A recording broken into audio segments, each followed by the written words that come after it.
வாங்கின கடனை திருப்பி கொடுக்கறது நீதிமானுடைய ஒரு குணாதிசயம்.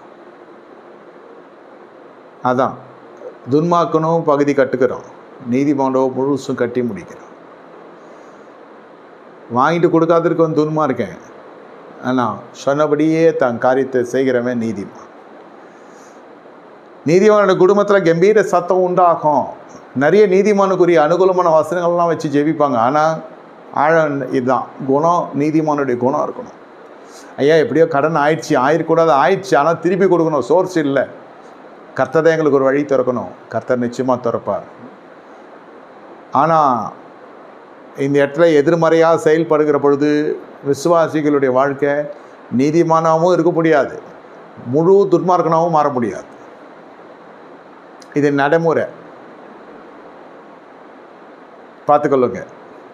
உங்களுக்கு அற்புதம் நடக்கும், ஆனால் கொடுக்கணும்னு எண்ணம் வச்சுக்கணும்.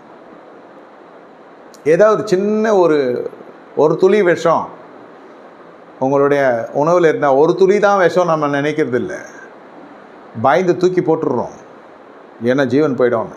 அந்த மாதிரி இது உள்ளான மனுஷனை கொன்றோம் இந்த எண்ணம்.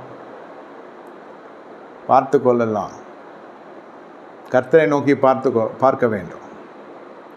ஆண்டவரே எப்படியோ நடந்துச்சு, இதில் நான் வெளில வந்தால் போதும். இந்த கடனை வச்சுக்கின்னு புது இன்வெஸ்ட்மெண்ட்டுக்கு போகாதீங்க. முதல்ல இதை அழிச்சிருங்க.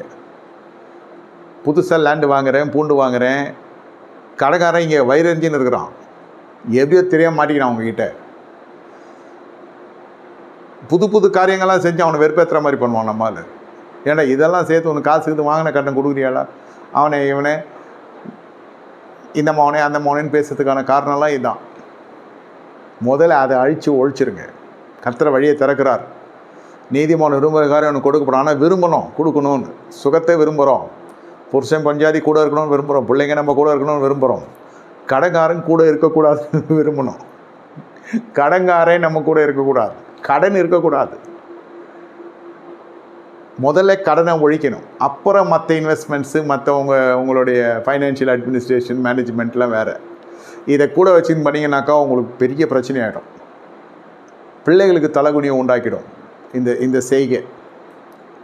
குடும்ப ஆசீர்வாத கூடுதலே இதை நான் சொல்ல விரும்புகிறேன். இருக்கட்டும், கடன் இருக்கட்டும், வரவே இருக்கல, கடன் இருக்குது. ஆனால் அதுக்கேற்ற நிர்வாகத்தை கர்த்தர் உண்டு பண்ணுவார். கொடுக்கணும்னு என்ன இருக்கணுக்கு அந்த நிர்வாகத்தை உண்டு பண்ணுவார். இல்லைன்னா அது வேறு மாதிரி பிரச்சனையாகி நம்ம மருத்துவமனைக்கு செலவு பண்ணுற மாதிரி ஆகிடும். மருத்துவமனைக்கோ இல்லை வேறு மாதிரி செலவு வேறு மாதிரி போய் முடிஞ்சிடும்.